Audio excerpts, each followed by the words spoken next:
This op-ed is entitled Shawn James and Stone Throwing Negroes. Yes, you heard it clearly. Shawn James and Stone Throwing Negroes. Now I know what you all are thinking. Why is this guy doing a whole bunch of videos about Shawn James? Well, as I do a critical analysis of this whole affair, I realize that there's so many angles I can go with this subject, so I thought I'd drop another video on it. And just to let you all know out there in YouTube land, my YouTube channel isn't gonna just consist of just commentaries about Shawn James or other YouTubers. I plan on covering a number of different topics, social, political, and pop culture. So stay tuned. Now let's continue. Not too long ago, I seen a video from Reg the Bad Guy, and it was called "A Message to Shawn James." And in that very video, Reg went in on Shawn James's job situation, his social situation, and all related stuff that was discussed on Obsidian's Mixler show. Now, here is my reaction to Reg the Bad Guy's commentary.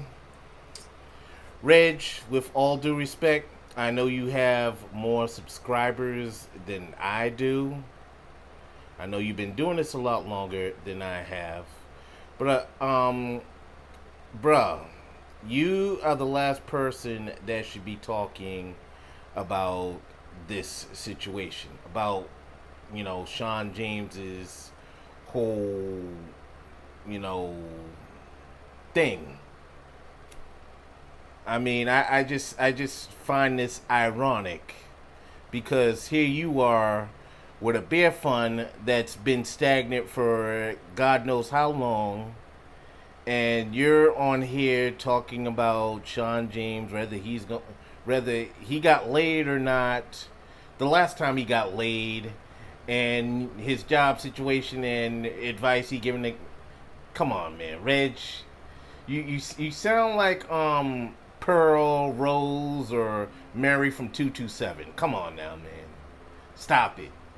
Your commentary is akin to a panhandler making fun of a guy that sleeps in a cardboard box. Come on, man. Stop it. Just stop it. And for everyone else that, is throwing stones, the stone you pick up and throw, you may want to watch where it lands. Because what you throw at somebody today could be a stone that's thrown your way tomorrow. Just a word of advice. And also, I hear from a number of different YouTubers and vloggers about this situation and saying that, well, something, if I was in Shawn James's,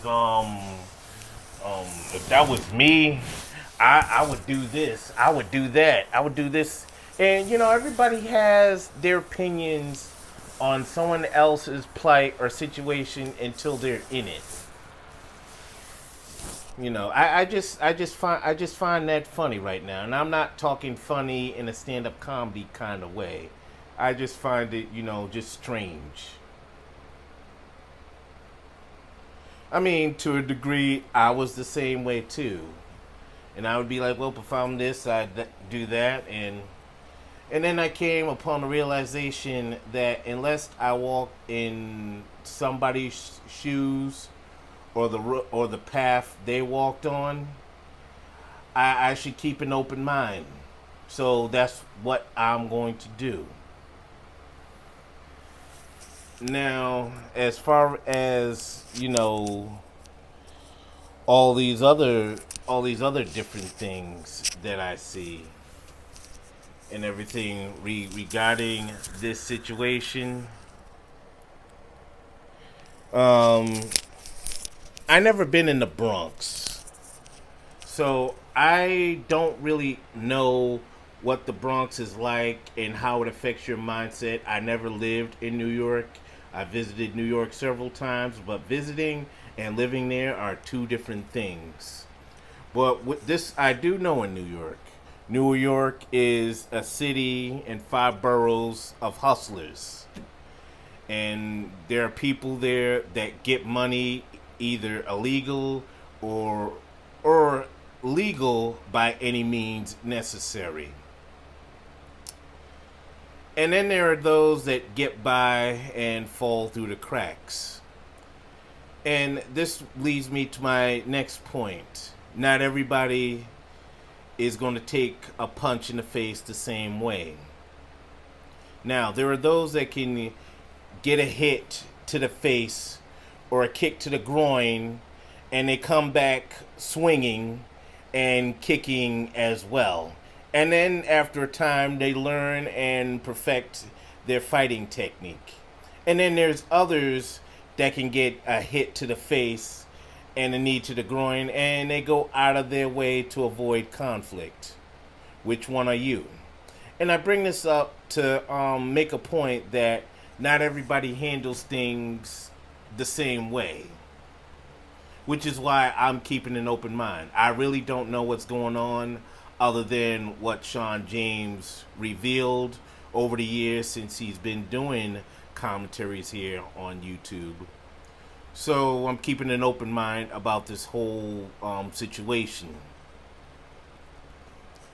And here's another thing to consider for those that are just, giving advice. The person that you're giving advice and suggestions to and everything, this person is of what I call old man's age. And when I mean old man's age, I mean somebody that's likely to be set in their ways and stubborn and may have a little trouble listening and stuff because ego and pride gets in the way. It happens to the best of us. Hell, it even happens to me from time to time. And I know some of you may say it out of concern, out of help, or just being a friend, or helping out a fellow brother or a human being.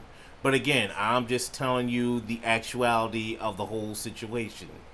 Not everybody is going to want to accept advice or these kind of suggestions, especially if you've been doing things a certain way and you've grown comfortable and content with a routine.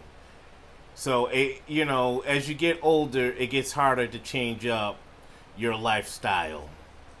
That's all I'm saying about that. And in closing, I want to leave off on the advice of a famous entertainer. There's nothing wrong with falling down. Not getting up is the crime. So with that said, please like, share, comment, and subscribe. One love.